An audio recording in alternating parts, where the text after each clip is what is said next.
23 سال حضور کو وقت ملا، مختصر وقت ظاہراً تبلیغ کرنے کے لیے، پوری دنیا میں دین بھی پھیلانا ہے۔ گھر میں 11 ازواج ہیں، 4 بیٹیاں ہیں، ان کی اولادیں، سارے کام کاج بھی دیکھنے ہیں۔ لیکن سیدہ طیبہ طاہرہ حضرت عائشہ صدیقہ رضی اللہ تعالیٰ عنہ فرماتی ہیں سارا دن تبلیغ کرتے، ہر غلام کے دکھ سنتے، گھر میں آتے تو اپنے گھر والوں کا خیال کرتے، کام میں ہمارا ہاتھ بٹاتے۔ قربان جاؤں، کہتی ہیں زمانہ سارا سو جاتا لیکن آمنہ کے لال مصلی بچھا لیتے۔ دنیا سو گئی، ساری سب سو گئے، جو خدام تھے، وہ جو غلام تھے، وہ سو گئے۔ صحیح مسلم میں لفظ ملیں گے، سیدہ پاک فرماتی ہیں او میرے نبی کے غلاموں، میں نے یہ رنگ بھی دیکھا ہے کہ حضور نے اتنا کھڑے رہے، اتنا قیام کیا، اتنا قیام کیا کہ مقدس پیروں میں ورم آ گئے، سوج گئے پیر۔ ہم سیر کرنے گئے تو تھک گئے، بات الگ ہے، لیکن عبادت میں یہ بھی تو مسلم شریف ہے نا، یہ بھی تو دین ہے نا، یہ بھی تو حضور کی سنت ہے، یہ بھی تو وہ چیز ہے جو کریم کی آنکھوں کی ٹھنڈک ہے۔ سیدہ فرماتی ہیں پیروں میں ورم آ گئے، اور ساری رات ہی حضور نے نماز پڑھی اور ایک ہی آیت بار بار دہرائی۔ مسجد نبوی میں بلال حبشی نے فجر کی اذان دے دی اور حضور ابھی مصلی پہ تھے، کریم فارغ ہوئے۔ میں نے عرض کی یا رسول اللہ صلی اللہ علیہ وسلم، آپ کے تو صدقے اللہ اگلے پچھلوں کے گناہ معاف کرے گا، تو آپ اتنی آہوزاری کیوں فرماتے ہیں؟ آپ تو شفیع ہیں، آپ تو انبیاء کے امام ہیں۔ تو حضور نے فرمایا عائشہ تم نے گنوایا ہے نا میرے اللہ کی مجھ پر کتنی رحمت ہے، افلا اکون عبدا شکورا، فرمایا اگر اس نے اتنی نعمتیں دی ہیں تو کیا میں اس کا شکر گزار بندہ نہ بنوں؟ میں شکر گزار بندہ نہ بنوں اس کا؟ پھر اگر اتنی نعمتیں اس نے دی ہیں، مجھے اتنا نوازا ہے، تو پھر میں اس کے سامنے سجدے نہ کروں؟ او میرے بھائی، بڑے قابل فخر لوگ ہیں ہم کہ ہم نبی پاک کے غلام ہیں، ہم قابل فخر ہیں کہ نبی کریم کے غلام ہیں۔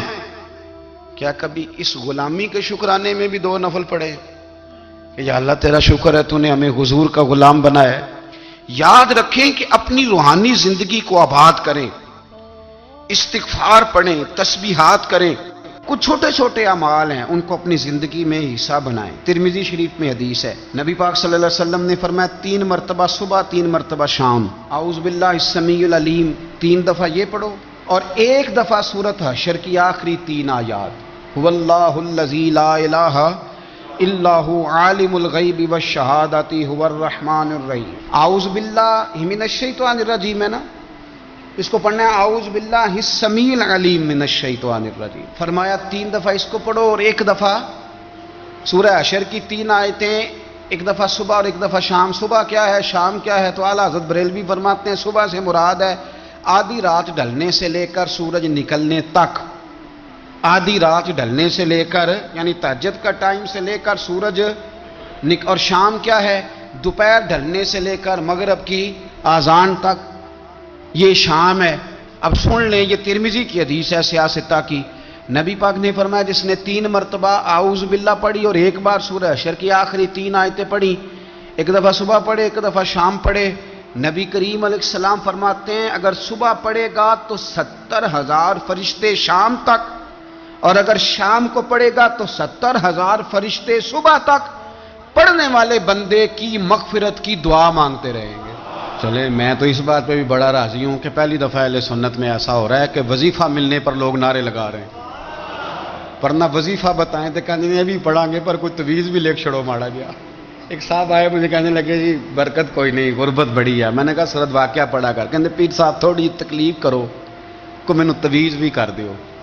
میں نے اسے کہا خدا کے بندے میں تویز دوں گا پتہ نہیں کام بنے گا نہیں بنے گا، سورۃ واقعہ پڑھ، یہ وہ تویز ہے جو مدینے والے رسول نے عطا فرمایا ہے کہ سورۃ واقعہ پڑھو تمہیں کبھی فاقہ نہیں آئے گا۔ تو وظائف پڑھیں، عبادات کریں، تیاری کریں، کچھ نیک اعمال بچائیں ایسے جن کا ہمیں پتہ ہو، جو ہمارے رب کو پتہ ہو۔ حضرت عبداللہ ابن عمر رضی اللہ تعالیٰ عنہ حضرت عمر کے صاحبزادے، مکہ مکرمہ میں ان کی قبر ہے۔ میں نے جب انہیں پڑھا تو مجھے ان سے بڑا پیار ہو گیا، لیکن آپ کو پتہ ہے وہاں جا کے کسی شخص کا مزار تلاش کرنا یا پوچھنا ایک مشکل کام ہوتا ہے۔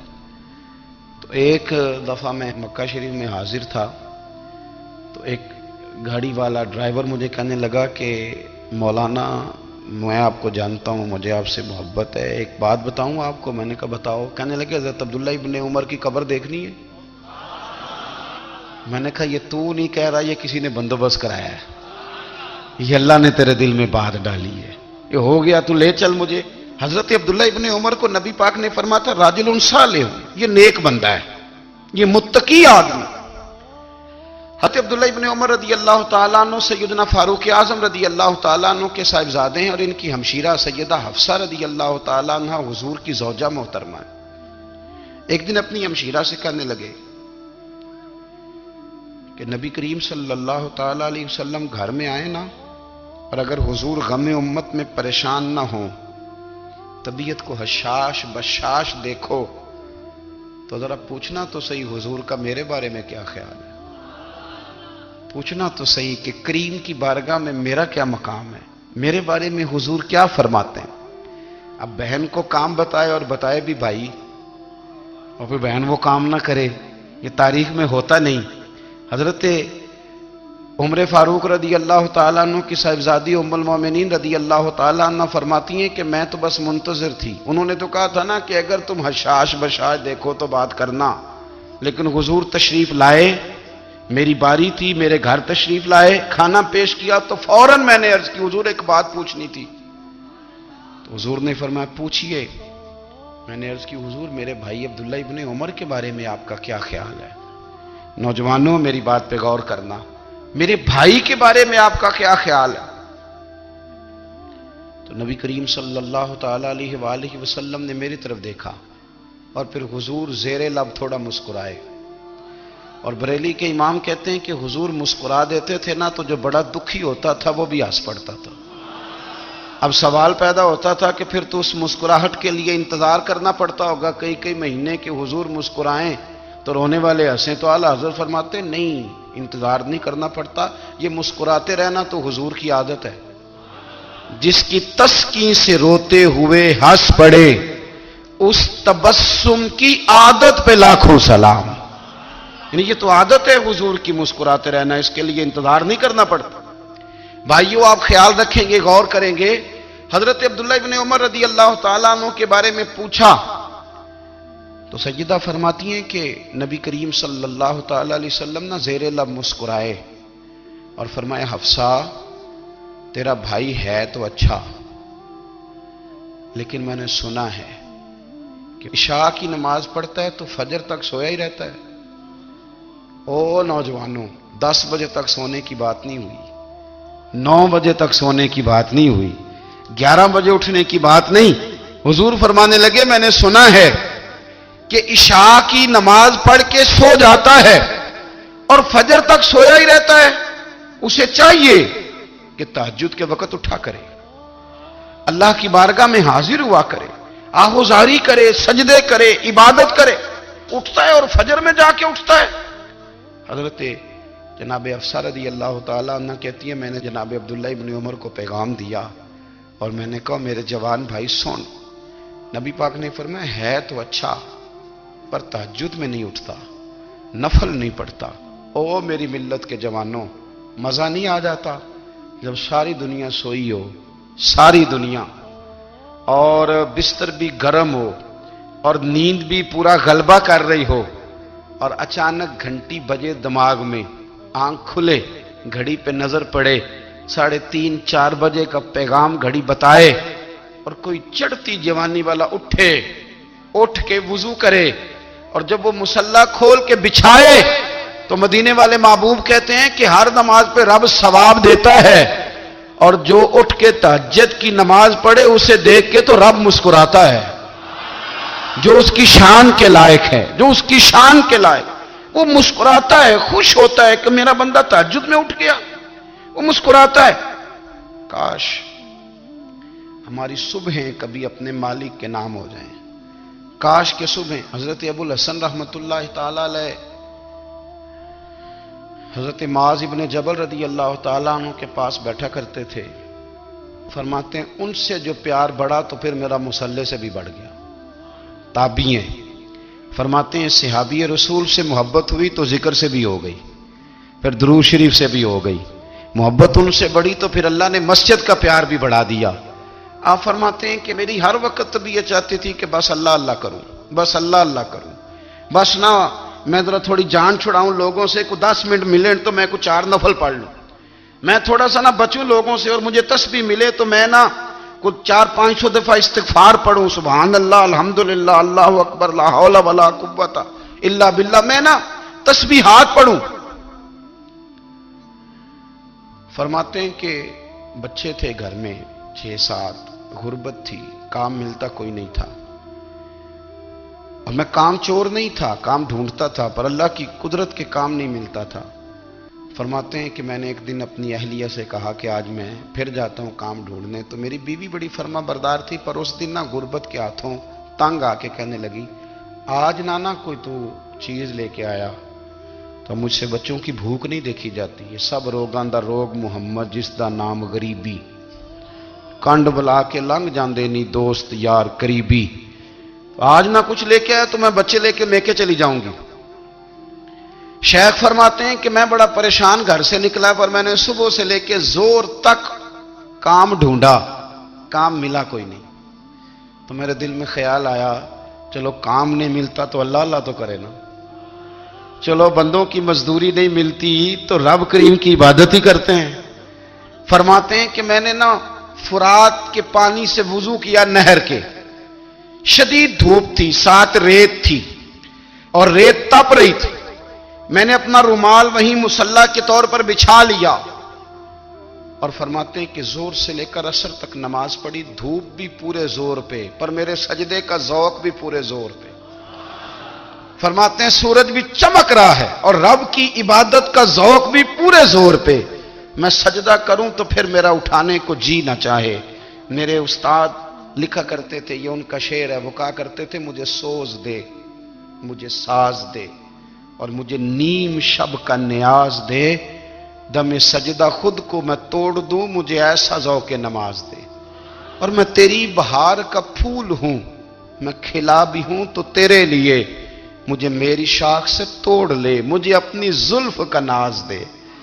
بھائی فرماتے ہیں کہ عصر تک میں نے نفل پڑھے, دل ڈھلنے لگا, عصر کی نماز پڑھی اور میں وہاں سے چلا. اب میں جب نکلنے لگا تو دل میں خیال آیا کہ چھوٹی چھوٹی دیواریں ہیں گھر کی, بغیر کچھ لیے جاؤں گا تو بیوی دور سے دیکھے گی تو شور کرے گی کہ پھر خالی ہاتھ آ گیا ہے. کہتے میں نے اپنے اسی رومال میں جس پہ میں نے نماز پڑھی تھی نا, رومال میں کی آخی دے پنجابی جو صافہ کہتے ہیں, اسی میں نا میں نے کچھ ریت بھر لی کہ وہ دور سے دیکھے گی تو سمجھے گی کچھ لے کے آیا ہے, چلو جا کے اسے بتا دوں گا کہ آج پھر مزدوری نہیں ملی. کہتے ہیں وہ ریت لے کر جب میں گھر میں گیا تو پہلے بیوی دروازے پہ کھڑی ہوتی تھی, پوچھتی تھی خالی ہاتھ آ گئے ہو؟ آج میں نے دیکھا تو ہے ہی کوئی نہیں. فرماتے ہیں میں اندر داخل ہوا, سلام لیے, کونے میں میں نے وہ رومال رکھ دیا, اور میں نے آواز دی کہ بھلی مانس کہاں ہو؟ تو وہ کہنے لگی آپ منہ ہاتھ دھو لیں, میں روٹی لے کے آئی. میں نے کہا روٹی کہاں سے آ گئی؟ یہاں تو کئی دنوں کے فاقے, تو کئی دنوں کی غربت ہے, یہاں تو اس گھر میں تو فقیری ہے. فرماتے ہیں کہ وہ روٹی لے کے آئی, اور اس وقت کی جو موجودہ نعمتیں تھیں, سمجھ لیں سلاد, اچار, ہر چیز ساتھ لائی. میں نے کہا کہ بچے کہاں گئے؟ کہنے لگی وہ کھانا کھا کے کھیلنے گئے, آپ کھانا کھا لیں آ جاتے ہیں. کھانا اس نے چن دیا. میں نے حیرت انگیز لہجے میں ساری نعمتیں اپنے دسترخوان پہ دیکھ کر کے بیوی سے پوچھا یہ کہاں سے آیا کھانا؟ بچوں کو تو نے کہاں سے کھانا کھلایا؟ یہ سارا کچھ کیسا ہے؟ تو کہنے لگی پتہ نہیں آج آپ کس کریم کی مزدوری کرنے چلے گئے تھے, پتہ نہیں کس کریم کی. میرے گھر میں تو اتنی نعمتیں آئی ہیں کہ مجھ سے سنبھالی نہیں جا رہی, اتنا اناج ہے, اتنا گندم ہے, کس کریم کے دروازے آج چلے گئے تھے؟ یہ کہتے کہتے وہ اٹھی اور اٹھ کر کے کہنے لگی پہلے ہی بڑا کچھ آیا تھا, اب کیا لے آئے ہو؟ اور جا کر کے نا اس نے وہ ریت والا رومال کھولا کہنے لگے میں تو لے کے آیا تھا ریت، تو میرے رب نے اسے بھی سونے اور ہیرے بنا دیا تھا۔ جب آپ کی توجہ اللہ کی جانب، میرے نبی پاک صلی اللہ تعالی علیہ وسلم نے فرمایا ہر چیز اپنے رب سے مانگ، ہر چیز مانگ، ہر چیز مانگ۔ یا رسول اللہ کیا کچھ؟ میرے محبوب نے فرمایا تیرے گھر میں نمک بھی ختم ہو جائے تو وہ بھی اپنے رب سے مانگا کر، تو مانگنا وہ تجھے دے گا، تو اس کی بارگاہ میں کشکول طلب دراز تو کرنا۔ اور ترمذی شریف میں عجیب لفظ ہیں، رسول کائنات نے فرمایا، رب کریم فرماتے ہیں جب میرا بندہ ہاتھ اٹھاتا ہے نا تو مجھے حیا آتی ہے کہ میں خالی کیسے لوٹا دوں اس کے۔ اتنے بڑے بادشاہ کی بارگاہ میں، او بھائی لوگوں سے عزتیں تلاش کرتے ہو تو وہ کیا تمہیں عزت دیں گے؟ وہ تو کل اچھا کہتے ہیں پرسوں برا کہنے لگ جاتے ہیں۔ لوگوں کے سامنے گڈ بک میں آنا چاہو گے تو وہ تو سویرے تمہارے بارے میں کچھ کہیں گے، شام کچھ اور کہیں گے۔ اپنی روحانی زندگی آباد کریں، اپنے مسلح کو وقت دیں، اور دنیا سے چھپ کر اس موبائل کو بند کر کے اور اپنے آپ سے بھی چھپ کے اور تنہا ہو کے چھپا کے سارا کچھ اپنے آنسو اپنے رب کی بارگاہ میں پیش کریں، اس کے حضور حاضری دیں۔ سنو نا ترمذی کی حدیث، اور اسے یاد رکھنا، نبی پاک علیہ السلام نے فرمایا اپنے دکھ لوگوں کے سامنے نہ بیان کرنا، سیٹھوں نوابوں کو نہ بتاتے پھرنا، دنیا داروں کے سامنے جا کے نہ رونا کہ میں تکلیف میں ہوں۔ فرمایا اگر دنیا داروں کو دکھ بتاؤ گے رب تمہیں کبھی غنی نہیں کرے گا، اور لوگ ہیں کہ الٹا مذاق اڑائیں گے۔ آپ کی جس سے بڑی پکی یاری ہے نا، پکی، وہ تب تک پکی ہے جب تک آپ نے 50,000 مانگا نہیں، اور جس وقت آپ نے کہہ دیا کہ میں مجبور ہوں میری مدد کر تو پھر ختم ہو گئی دوستی۔ لوگوں کی تعلقات آپ کے ساتھ تب تک ہیں جب تک آپ ان سے کوئی ضرورت وابستہ نہیں کرتے۔ کریم محبوب فرمانے لگے بندوں کے سامنے دکھ نہ بیان کرنا، اللہ تجھے کبھی غنی نہیں کرے گا۔ تو اپنے دکھ اپنے رب کو بتا، تو دعائیں مانگ، تو اس کی بارگاہ میں حاضر ہو، تو اس کے حضور عرض کر۔ فرمایا اپنے دکھ اپنے رب کو بتا، وہ جلدی کرے یا دیر سے کرے تجھے ساری دنیا سے بے نیاز کر دے گا، تجھے کسی کا محتاج نہیں رہنے دے گا۔ اپنے مسلح کو، اپنی دعاؤں، ایک بزرگ فرماتے ہیں میں نے دعا مانگنے کا طریقہ اپنی بیوی سے سیکھا۔ دعا مانگنے کا طریقہ اپنی، سیکھنے والے تو اپنے بچوں سے بھی سیکھ لیتے ہیں، سیکھنے والے تو ہر ایک سے سیکھتے ہیں۔ وہ کہتے ہیں میں نے دعا مانگنے کا سلیقہ اپنی بیوی سے سیکھا ہے۔ حضرت وہ کس طرح؟ فرمانے لگے میری بیوی نے نا مجھے کوئی کام بتایا، کچھ پیسوں کی ضرورت کے لیے کہا، تو میں نے اسے کہا کہ بھئی ابھی میرے پاس نہیں ہے، کچھ دنوں میں آتے ہیں تو میں دے دوں گا۔ عورتوں کی عادت ہوتی ہے وہ بار بار یاد کراتی ہیں، 2-4 دنوں کے بعد پھر اس نے کہا حضرت وہ میں نے کہا تھا کچھ پیسے، میں نے اسے کہا کہ ابھی میرے پاس نہیں ہے، کچھ دنوں میں ملتے ہیں تو میں تمہیں دے دوں گا۔ اس نے کچھ دنوں کے بعد پھر کہا حضور وہ میں نے کچھ پیسے کہے تھے۔ فرماتے میں نے ڈانٹ دیا، میں نے کہا کہ کیا تو روز مجھے شرمندہ کرتی ہے، کہا نا میرے پاس نہیں ہے، ہوں گے تو دے دوں گا، تو روز یاد کراتی ہے۔ فرماتے ہیں اس نے پہلے تو میری ڈانٹ کو سہا، پھر میرے سخت جملوں نے اس کی آنکھوں میں آنسو پیدا کر دیے، پھر اس نے اپنے آنچل میں اپنے اس دکھ کو سمیٹا، اور پھر اس نے ایک جملہ کہا تو میں رو پڑا، اور مجھے اپنے رب سے مانگنے کا طریقہ آ گیا۔ مجھے کہنے لگی حضرت جی آپ نے ڈانٹ دیا میں نے سہ لیا، پر آپ ہی میرے شوہر ہیں، بتائیں نا آپ سے نہ کہوں تو میں کس سے جا کے کہوں۔ فرماتے ہیں میں رو پڑا، اور میں کھل کے رویا، اور میں تڑپ کے رویا، اور پھر میری سسکیاں بند گئیں۔ تو مجھے کہنے لگی آپ کو کیا ہوا؟ میں نے کہا مجھے بھی دعا مانگنی آ گئی ہے، جب میں اسے کہوں گا نا اللہ تو ہی میرا رب ہے، میں تجھ سے نہ کہوں تو میں کس سے جا کے کہوں؟ میں کیوں کسی بندے سے سوال کروں؟ میں کیوں کسی دنیا دار سے کہوں؟ میں تیرے بندوں کا، نیک بندوں کا وسیلہ لے کے، تیرے محبوب کی غلامی لے کے تیری بارگاہ میں آیا، تجھ سے نہ مانگوں تو کس سے مانگوں؟ سمجھ آ گئی ہے جب میں اس رنگ میں مانگوں گا تو پھر رب میرے اوپر بڑا ہی فضل فرمائے گا، وہ میرے اوپر بڑی رحمت کرے گا، وہ میرے لیے آسانیاں کرے گا۔ عزیز دوستو ہم اس طرح کرنے لگ گئے ہیں کہ ہم نے نا اپنے تعلقات پر اعتماد کرنا شروع کر دیا ہے۔ میرے تعلقات بہت ہیں، ہم نے اپنی دولت پر اعتماد کرنا شروع کر دیا ہے، میرے پاس دولت بہت ہے۔ ہم نے اپنے علم پر، اپنی شہرت پر اعتماد کرنا شروع کر دیا ہے کہ میرے پاس فلاں چیز بہت ہے۔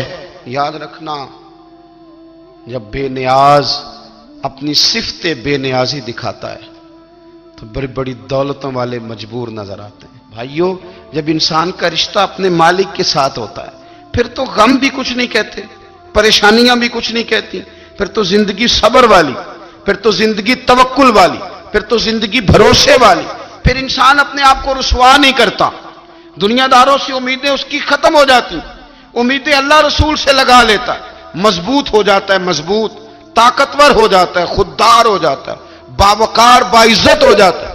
حضرت بہلول دانا رحمت اللہ علیہ بیٹھے تھے تو ہارون رشید حج کر کے آ رہا تھا،